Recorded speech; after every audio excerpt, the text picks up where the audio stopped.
Okay, this time I decided to explain a little bit of why I did what I did in this build. So let's go right to the perks.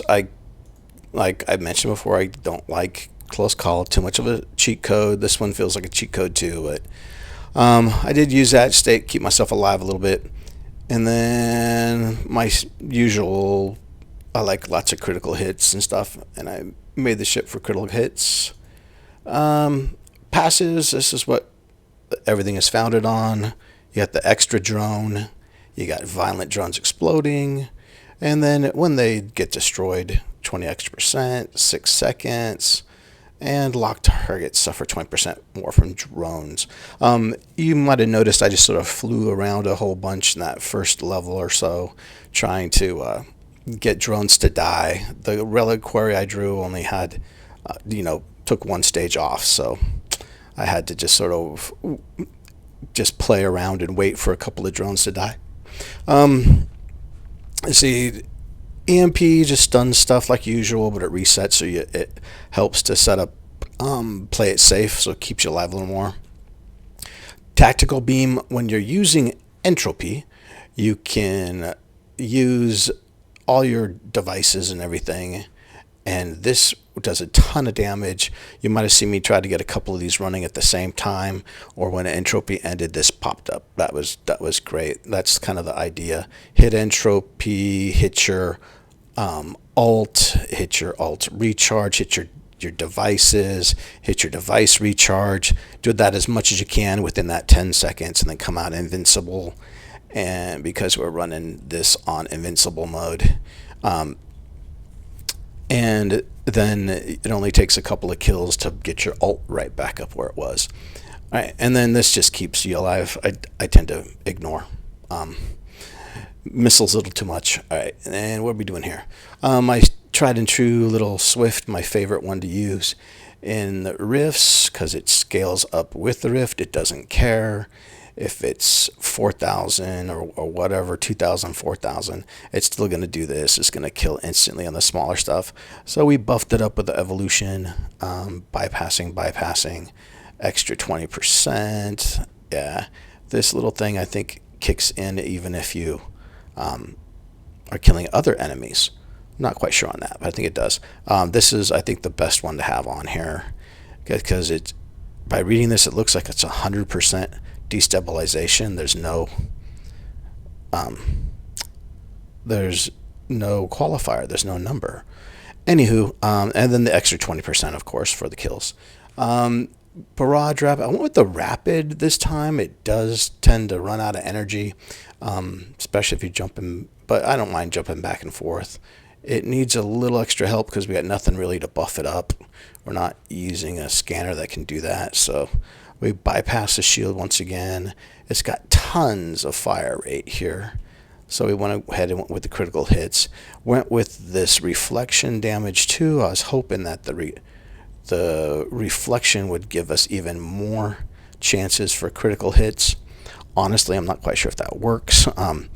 This deals 20% damage. And there's a really weird thing that happens with the Okkar boss, is that if you have homing on this, then sometimes it'll home and go away from the cores. For some reason, you can't lock on the cores and have your homing go to the cores. That's why I would use the powerful parable rockets. Use these instead of a homing missile against the Okkar, because the missiles just fly off down toward the belly of the Okkar.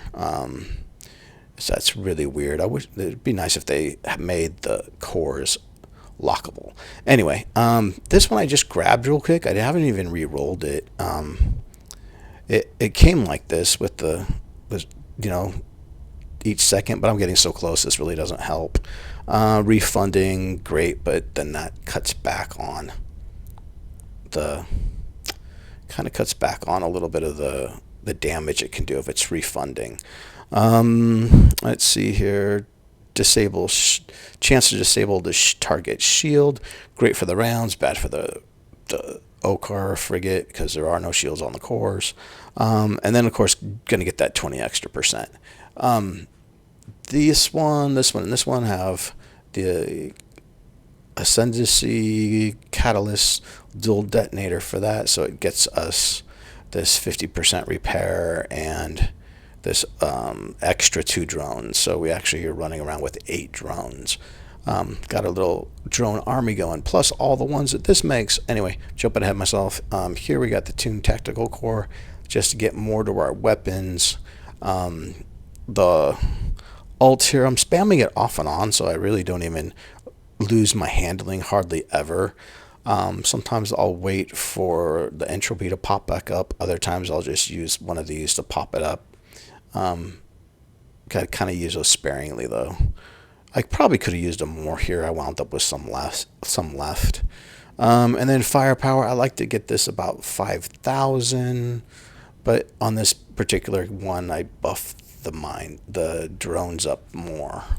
Okay, and then increase ult generation. We want to get those exploding drones going as quick as possible, and then critical hit damage and destabilized damage. That's to help out the BB gun, because there's not a whole lot helping out the barrage gun there. Here we go. This one is sort of the same thing. It's a commander shield. It has no delay here, so put on the catalyst that cuts back on this huge shutdown.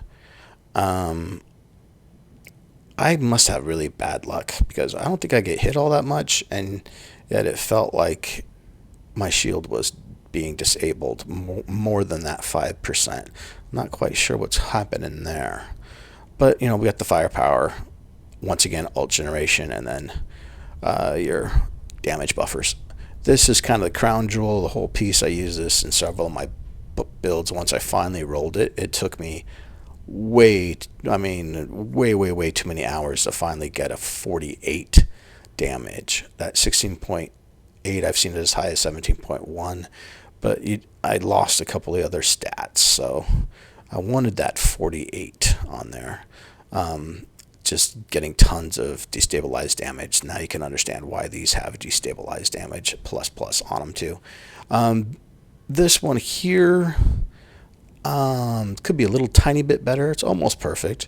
That 48% that the allies do damage, if our drones are doing damage, great. Not sure if that causes the explosions to do more damage, but it sure feels like it. And then those stacks coming back, those critical hit stacks. This one here is getting the critical hits to come back to heal us if we need it.